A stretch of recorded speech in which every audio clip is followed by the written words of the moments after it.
Hello everyone, তো শুরু করলাম আজকের ব্লগ। তো তোমরা যে যেখান থেকে দেখছো আশা করি সবাই খুব ভালো আছো, সুস্থ আছো। আমিও খুব ভালো আছি। আমার ভিডিও যদি তোমাদের ভালো লেগে থাকে তাহলে প্লিজ আমার চ্যানেলটাকে একটু সাবস্ক্রাইব করে দিও আর অনেক ভালোবাসা দিয়ে পাশে থেকো। তো দেখো, আমাদের শ্বশুরবাড়ির ফ্যামিলির একটা প্রথা আছে কি, বাচ্চার 5 মাস হলে তো পঞ্চানন তলায় গিয়ে পুজো দিতে হয়। তো আমরা এখানেই চলে এসেছিলাম পঞ্চানন তলায়। তো এখানে দেখো কতগুলো গোপালের মূর্তি।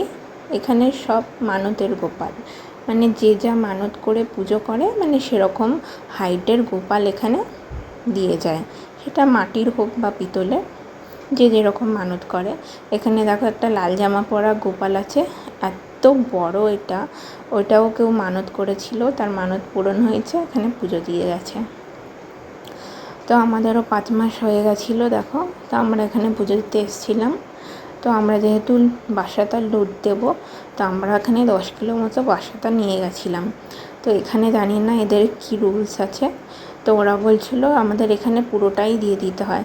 এবার তোমরাই বলো, পুরোটা দিয়ে দিলে কী করে হবে? আমরা তো এনেছি লুট দেওয়ার জন্য, তো আমাদের কাছেও তো কিছু রাখতে হবে।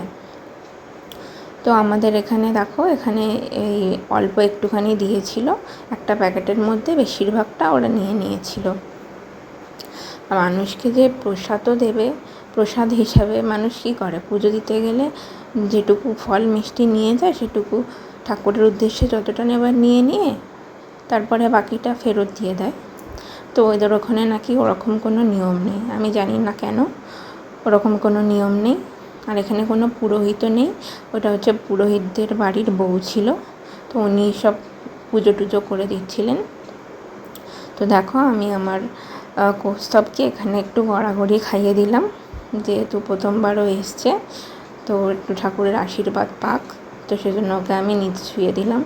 অনেক পিঁপড়ে ঘুরছিল, তো আমি বলছিলাম কি পিঁপড়ে কামড়ে দিলে, ওই জন্য একটু হাসাহাসি করছিল সবাই, বলে না না কিছু হবে না, শুইয়ে দাও।